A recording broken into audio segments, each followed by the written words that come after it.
Fala pessoal, bom dia. Hoje é dia 24 de maio, terça-feira. A gente está começando mais um Batalha do Século. Tô aqui com o Danilo Zanini. Bom dia, Danilo.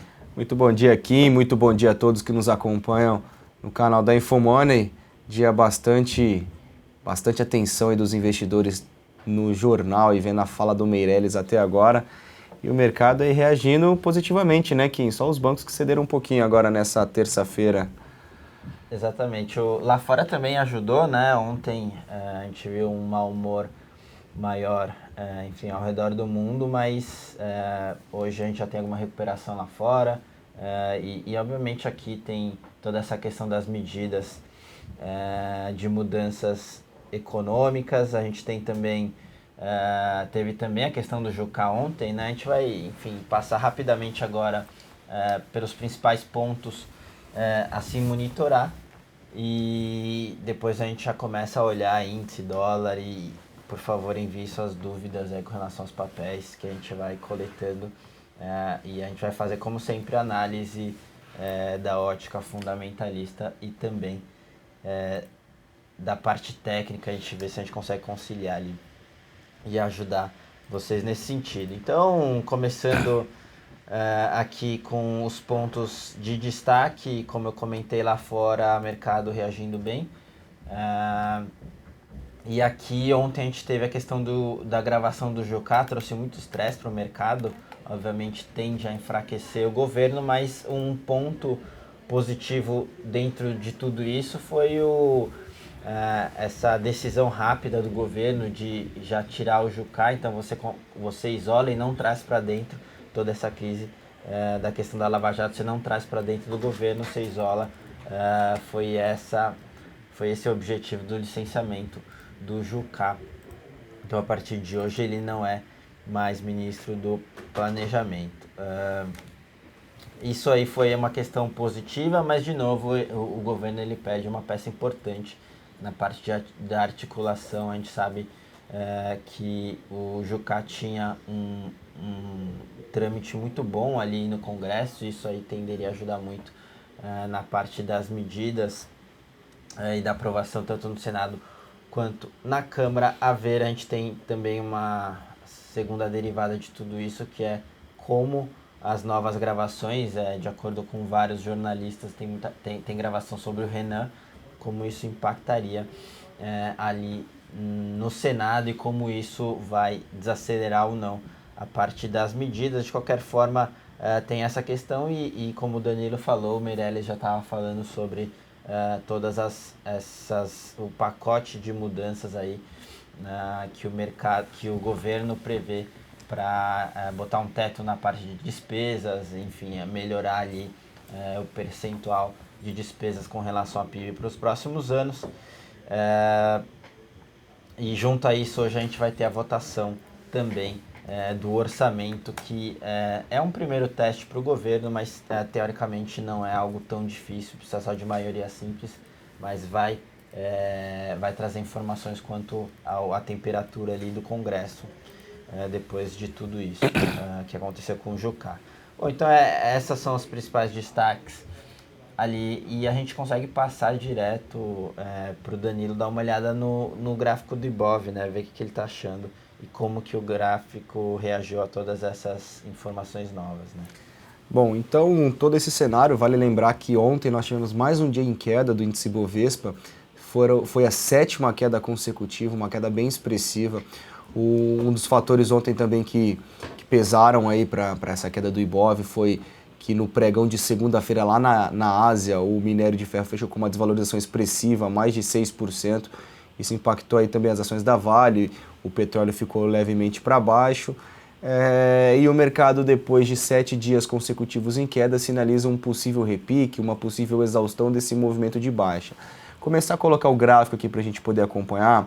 Notem que o primeiro movimento do índice Bovespa, isso aqui é o à vista, tá, pessoal? O Ibov, ele me faz uma movimentação entre topos e fundos agora direcionais para baixo. Então eu tenho o topo abaixo do topo anterior e, consequentemente, eu já perdi um fundo prévio. Se a gente for levar em consideração o movimento mais longo, tá? Desde que iniciamos aqui na segunda quinzena de janeiro, o mercado tem uma movimentação positiva. Depois ele saiu aqui do 37 e veio aqui para a região dos 55 mil pontos. O que a gente tem que ter em consideração? No curtíssimo prazo, o mercado virou, tá? O mercado segue totalmente apreensivo com essa nova equipe, as aprovações das novas medidas e tudo mais. Então, os investidores, de uma certa maneira, eles estão cautelosos. Então, o que a gente tem aqui? Tá? Um nível de linha de tendência de alta que foi perdida. Podemos começar a traçar alguns possíveis cenários para o Ibov. Quais são eles?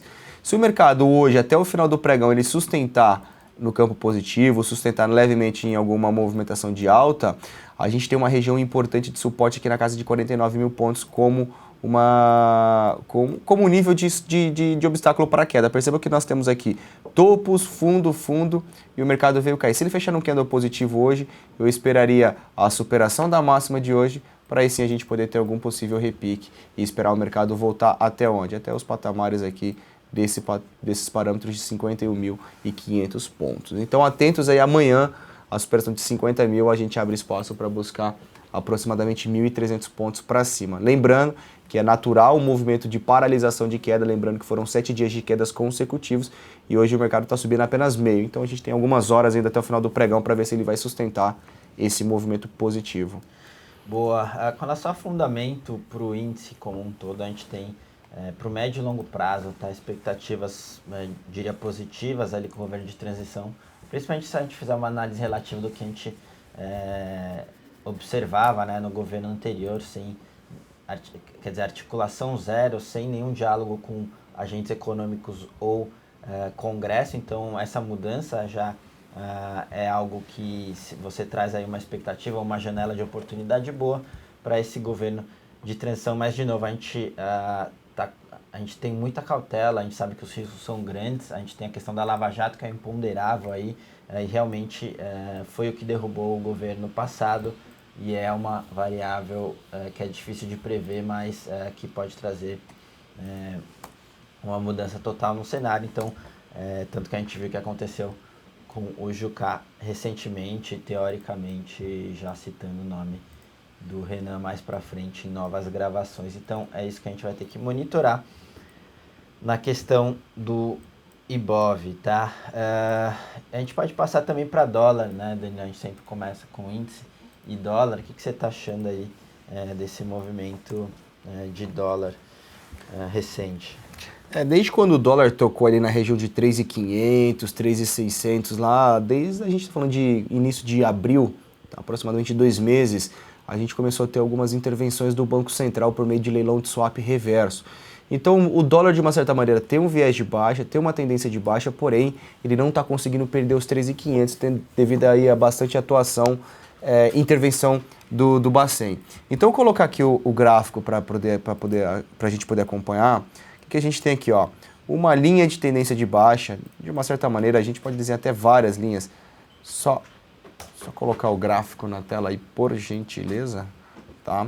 Então pronto, então a gente tem aqui uma linha de tendência de baixa, que o mercado denomina que o viés é baixista, porém, se eu for analisar o curto prazo aqui, o que o dólar está tentando me fazer? Sobe, passa por um período de correção, tá? E agora ele pode tentar engatar alguma movimentação positiva. Se a gente levar em consideração que o Banco Central não está atuando mais no dólar e os próprios bancos estão puxando ele para cima, a gente tem um nível de resistência importante, 3.600, 3.650. Logicamente, se ele romper, tem espaço para altas? Tem, porém eu não fico confortável de falar que o dólar é em alta por um prazo um pouco maior.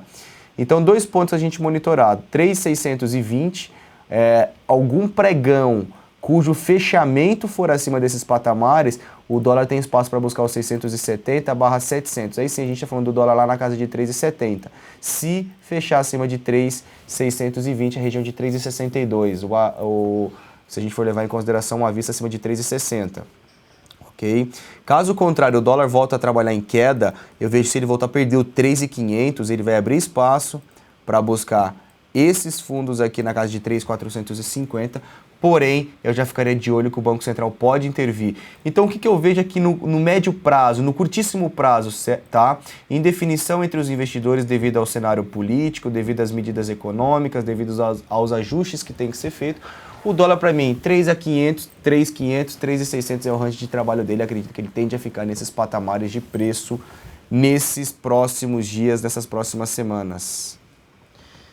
Beleza. Você consegue olhar o gráfico intraday de BBAS? Claro. O pessoal conversando aqui sobre BBAS, a gente teve essa notícia relevante de que o governo pretende transferir ou usar os recursos do Fundo Soberano para ajudar no orçamento e, obviamente, isso envolveria a venda das ações de Banco do Brasil que o Fundo Soberano tem. O papel sofreu bastante, mas agora na própria coletiva o Meirelles comentou sobre essa venda, obviamente, ser gradual para não afetar preço ou algo nesse sentido. Você tem algo a dizer Tem. aí? Apesar dele falar que essa venda vai ser gradual, que o mercado já está judiando bastante de Banco do Brasil, está caindo 4,3%. Chamou atenção, colocar o gráfico aqui para vocês acompanharem, tá? O que acontece? Banco do Brasil ontem chegou num patamar de suporte importante e configurou aqui um candlezinho comprador, né? Não teve força para se sustentar e olha que interessante o gráfico intraday, tá? Cada barrinha dessa representa 15 minutos de pregão. Então perceba que Banco do Brasil não teve nenhum respiro e eles estão batendo no papel, melhor, estão vendendo o papel desde os 17,50 e já veio aqui até 16, ou seja, 1,50, uma variação expressiva de papel, 9% aí aproximadamente, desde quando foi anunciado pela equipe econômica das vendas do Fundo Soberano. Mas enfim, que bateram bem forte, o mercado não conseguiu segurar. Eu só não consigo vender o papel nesses patamares. O último movimento de queda, se a gente for levar em consideração, o Banco do Brasil saiu lá da casa de 22, está caindo em 26%. Mas é um ponto a ficar de olho, porque querendo não tem um fator relevante que foi anunciado aí pela equipe econômica, principalmente sobre Banco do Brasil. Beleza, perguntaram aqui já sobre alguns papéis, indo direto aqui para a JBS, se vale a compra. Em termos de fundamento, enquanto o Danilo coloca no gráfico, JBS, apesar do valuation realmente chamar atenção e está bem descontado, você tem algum motivo para isso? Claro que a gente fala aqui principalmente das investigações, né? A gente viu aí toda essa questão de Lava Jato, etc., Zelotes também, e vira e mexe a gente vê o nome ali dos controladores da JBS, então é um risco que a gente vai ter e é um risco imponderável, então a gente não gosta de ter esse tipo de papel no portfólio onde você tem um risco difícil de controlar, então é por isso que tem esse desconto aí. Em termos de valuation, para JBS a gente também teve alguns outros fatores, que foi o dólar arrefecendo, também a questão do custo de matéria-prima ali, principalmente grãos, tem reduzido margem, então de novo a gente não gosta em termos de fundamento uma posição em JBS por conta de todos esses riscos imponderáveis que a gente comentou. Graficamente falando, a gente tem um viés de baixa, tá? Desde o final do ano passado em JBS. E agora, recentemente, ela tentou... se a gente for levar em consideração, olha o movimento direcional que ela me fez aqui de queda. No curto prazo, eu vejo um cenário de indefinição, tá? Não temos uma movimentação clara e um direcionamento ideal para a gente poder se posicionar esperando uma movimentação um pouco mais longa. Entretanto, curto prazo, a gente for anotar aqui, a gente pode pegar a região da mínima desse movimento até o topo do movimento e percebam que JBS ela passa por um período de correção. JBS ela me passa por um período de correção que saiu aqui. Eita, que estranho, perdão pessoal. Que ela saiu aqui da região de R$13, veio aqui até a casa de 10, então a gente está falando de uma desvalorização aí expressiva de 20%. Tá, 20% aproximadamente em 5 pregões, e hoje me forma um candlezinho de indefinição. Logicamente que quem tem um perfil mais arrojado vai anotar a máxima de hoje, tá? Vamos anotar a máxima de hoje, e somente no pregão de amanhã, se tivermos a superação da máxima, a gente poderia avaliar até alguma compra. Então, só ficar um pouco cético porque ele saiu de 13 e veio aqui até a região de 10,50. É uma desvalorização importante. Qualquer repique ou paralisação dessa queda seria natural para a gente tentar adotar algum trade aí contra o viés, lembrando que o viés é de baixa. Tá? Para quem quiser trabalhar aqui algum trade amanhã No intraday, gráfico de 15 minutos, a superação dos patamares de 10,90, a gente pode avaliar uma compra em JBS no intraday. Beleza, o Marcão tá perguntando aqui para você, Danilo, sobre Goal 4. Ela fez um doji, hoje está alçando o fundo novamente. O que você tem a dizer de Goal 4? Olha, Goal ontem, concordo com o seu ponto de vista, um doji foi configurado ontem, tá? O doji nada mais é do que uma figura de indefinição. Então vamos acompanhar aqui o gráfico. O que nós temos aqui em Goal, tá? O viés de baixa do ativo é de baixa. O viés é de baixa do ativo, ok? Então a gente já tem uma movimentação direcional. Ontem a Goal ela chegou em cima de uma região de suporte, me fez um doji que era em cima de uma região também de número psicológico importante, R$2. Temos aqui alguns pontos e agora foi feito um doji. O que esse candle sinaliza? Ele me sinaliza que depois da formação, a superação da máxima, como é um fundo, poderia levar o mercado a ter uma movimentação positiva, tá? A exaustão desse momento de baixa. O que aconteceu? Ele rompeu, porém não teve força para se sustentar. Eu gostaria de ver o papel, tá? Eu gostaria de ver o papel, vou até colocar no gráfico de 60 minutos para poder acompanhar aqui. Para trabalhar compra no ativo, a superação de 2,20. Aí a gente poderia pensar num fundo duplo e ele reverter esse movimento de queda para uma movimentação de alta. Agora, no diário, apesar dele ter rompido a máxima de ontem, ele voltou para testar a mínima de ontem. Então, para mim, isso aqui pode ser uma sinalização falsa. Se Goal fechar da maneira que está estruturado agora e amanhã ela perder R$2, esse cenário de indefinição de movimento para um possível repique, ele vai ser invalidado e o mercado perdendo 2, ele pode ceder com um pouco mais de intensidade e ele, de fato, firmar aqui uma movimentação direcional de queda que já tem um viés de baixa. Boa, com relação a Goal em termos de fundamento, GGBR Goal, né? Vou falar aqui de Gerdau como um todo. Das siderúrgicas é a que a gente talvez seria a única que a gente poderia investir, né? Porque quando a gente fala de CSN, o valuation é muito alto, os Minas, toda a questão de briga societária, tem essa questão nova de membros da CSN no conselho, isso aí tende a prejudicar a estratégia, mais brigas, gente falando até em cisão da Uzi Minas, acaba ficando GGBR a única que a gente investirá no setor. De qualquer forma, em termos macro, a gente ainda não acha que a hora. A gente prefere alguns outros setores, e lembrando que igual tem um risco grande que é as Zelotes, né? A gente já viu ali o André sendo indiciado ali, então você tem um risco adicional ali para GGBR. De novo, a gente prefere alguns outros setores. Pessoal perguntando aqui de RADL,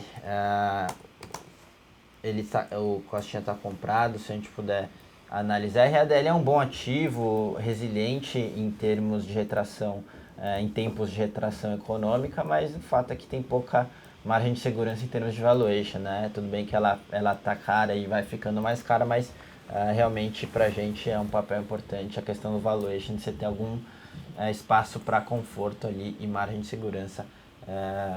RADL não é o caso, tem um valuation bem esticado, mas de novo é uma boa empresa com um case interessante no momento que a gente passa.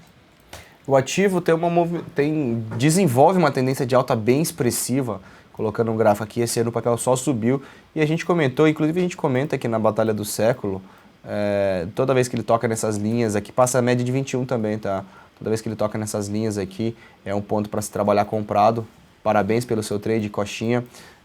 Minha sugestão, tocou aqui, me fez um candle comprador, a expectativa é de manutenção desse movimento direcional de alta.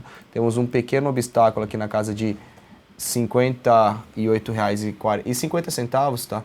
O rompimento desse patamar leva à continuidade do movimento direcional. O que eu sugiro a você fazer reduzir a sua exposição e ajustando o stop para a mínima de cada candle, ok? Mas me passa um alvo maior, vamos pegar uma projeção de FIBO, ok? E a gente vai ter aqui o primeiro alvo, R$ 60,15. Depois eu quero colocar um alvo mais longo, eu poderia colocar um alvo dessa operação lá na casa de R$ 64,60. Tem espaço para subir? Tem. Porém, ele tem um pequeno obstáculo em 58,50. Rompendo esse patamar, o caminho para ele desenvolver altas até a região de 60, 61/64 reais estaria aí é próximo a esse movimento do ativo. Tendência de alta, não vendo o papel. Beleza. Perguntaram, dois convidados perguntaram de Grendene, se puder dar uma olhada, até porque em termos de fundamento a gente não olha por se tratar de um ativo com menos liquidez, né? A gente faz um corte ali no universo de investimento, então ela acaba ficando de fora aí por conta de falta de liquidez, mas acho que no gráfico dá para dizer alguma coisa. Né? Sim, dá sim. Tá interessante o papel. É um papel que eu acompanho com menos regularidade, mas acompanho. Então, graficamente falando, o que a gente tem aqui? O nível de suporte, ok? Notem que esse nível de suporte já foi testado algumas vezes anteriormente.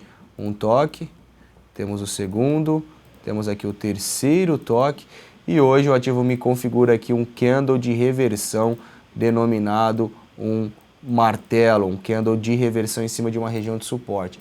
Para quem trabalha de uma maneira mais clássica e não aguarda a confirmação, é compra desse papel em cima de suporte. Ele abre espaço para buscar o nível de resistência aqui nos patamares de R$ 16,70. Esse que seria o próximo ponto de parada. Lembrando, a liquidez do ativo é pequena, é baixa a liquidez do ativo, então muito cuidado com a quantidade de capital que vocês alocam.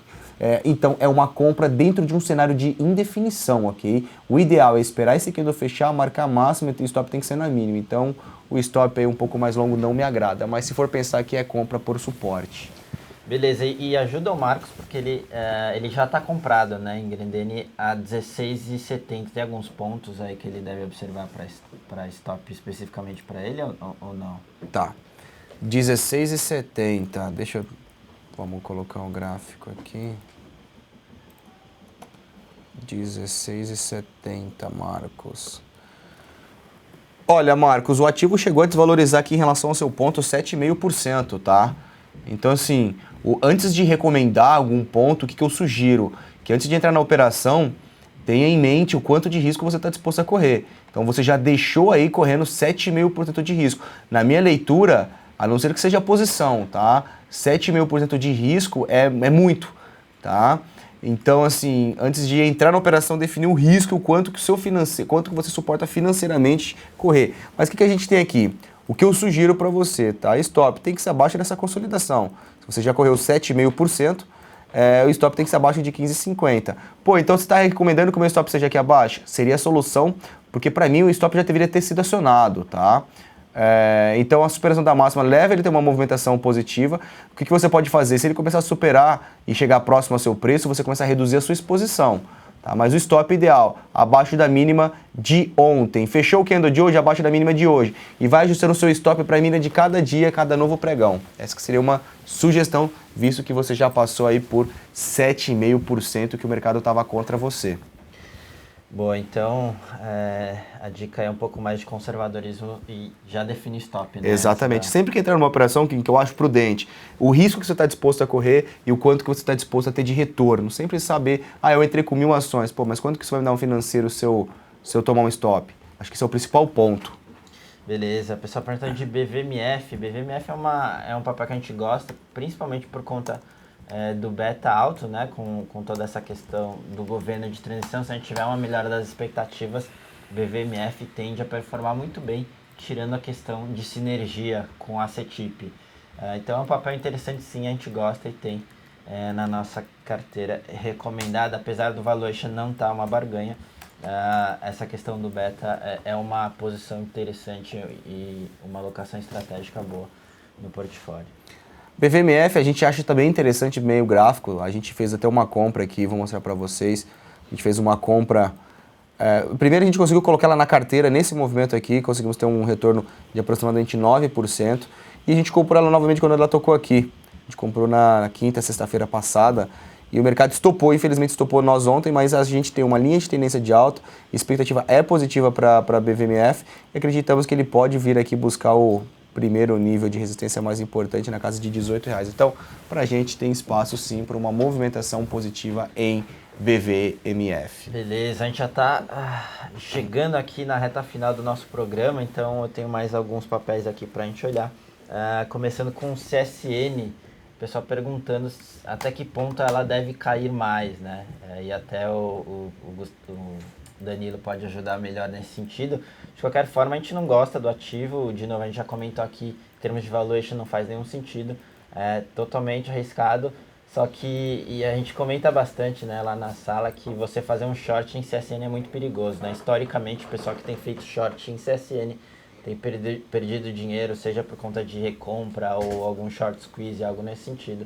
É um ativo difícil de você fazer short, por isso a gente prefere ficar fora e não tomar esse direcional short, mas a gente não gosta do papel, não. Esse é um papel bastante perigoso na minha leitura, tá? Porque o ativo chegou a cotar, deixa eu só confirmar, chegou aqui na casa de 2,50, R$3 e foi lá para 15. Então há algumas oscilações aí bem expressivas que pode acabar atrapalhando a nossa entrada, enfim, o capital alocado. CSN, como o Kim falou, eu não consigo vender esse papel, apesar de o cenário não favorecer, mas é um papel que eu não consigo trabalhar vendas. O ativo testa uma região de suporte relevante. Temos aqui fundos e fronteiras de gaps que foram abertos, sendo testado. Ontem o ativo me fez um candle de indefinição. A superação da máxima de ontem leva a algum possível repique. A tendência, o viés aqui no curto prazo, é de baixa. Então, assim, se for trabalhar compras, é com lotes reduzidos. Porém, eu não consigo trabalhar uma venda num papel depois que a gente já viu o papel sair aqui da região de R$13 e se desvalorizar mais de 50% em um pequeno espaço de tempo. Então, se fosse para pensar em alguma brecha, eu pegaria a compra e eu ficaria de olho aqui no gráfico vou até colocar um gráfico menor, gráfico de 60 minutos, e trabalharia a compra em CSN, superação de 7,50 é compra. Beleza. O Sotero está perguntando aqui para a gente falar um pouquinho mais dos impactos do Fundo Soberano, né, sobre as ações do Banco do Brasil. A gente até já olhou aqui no programa o gráfico intraday e falou um pouquinho sobre isso, mas só lembrando, basicamente o Meirelles comentou aqui que talvez vão usar o Fundo Soberano, né, os recursos ali para ajudar no orçamento. E teoricamente, como boa parte do fundo é composto das ações do Banco do Brasil, você já faz essa relação com uma venda maciça ali nesse papel. Agora, o próprio Meirelles comentou na coletiva que qualquer tipo de venda vai ser gradual para não impactar em preço, mas de fato você vai ter uma pressão vendedora nesse sentido se de fato essa medida for concretizada, tá? Mas de novo eles vão estar preocupados com o preço.